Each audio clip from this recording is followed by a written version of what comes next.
Justiça Eleitoral aprovou 80,8% dos pedidos de registro de candidaturas no Paraná. Em relação ao Senado, a Corte ainda não divulgou os pedidos dos dois principais candidatos na disputa. Os números da Justiça Eleitoral são atualizados ao longo do dia. Até a noite de ontem, 1.280 solicitações já tinham sido autorizadas, representando então 80,8% do total dos 1.583 registros feitos.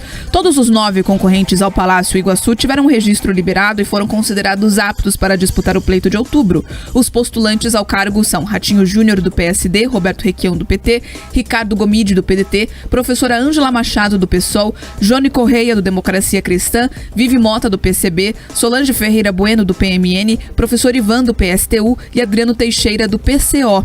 Outros 193 pedidos de registro ainda estavam pendentes de análise do Tribunal Regional Eleitoral do Paraná, representando 12,19% do total. Ainda estão aguardando julgamento, por exemplo, as solicitações feitas pelos candidatos que aparecem nas primeiras posições das pesquisas ao Senado: Sérgio Moro, do União Brasil, e Álvaro Dias, do Podemos.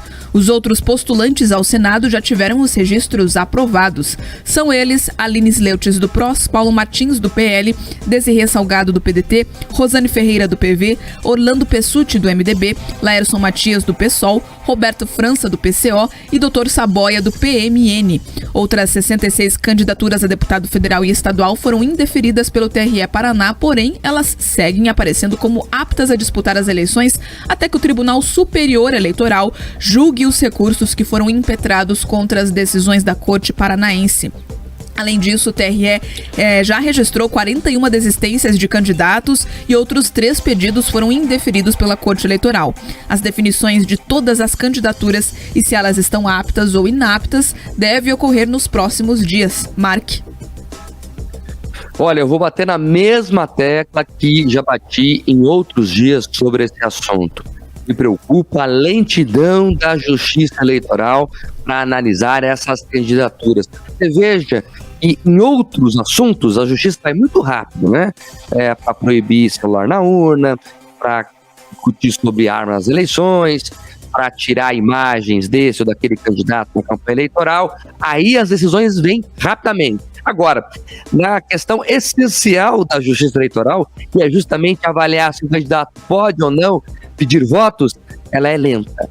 Os 2 principais candidatos ao Senado estão aí com as candidaturas sob análise ainda, né? E isso é preocupante. Por quê? Porque o eleitor tem que ir para a urna com a certeza que o voto dele será respeitado. E o respeito ao voto vem de um judiciário que respeita o eleitor, dizendo o seguinte: ó, eu analisei aqui e está tudo certo. Ou eu analisei aqui e está errado, ele não pode concorrer.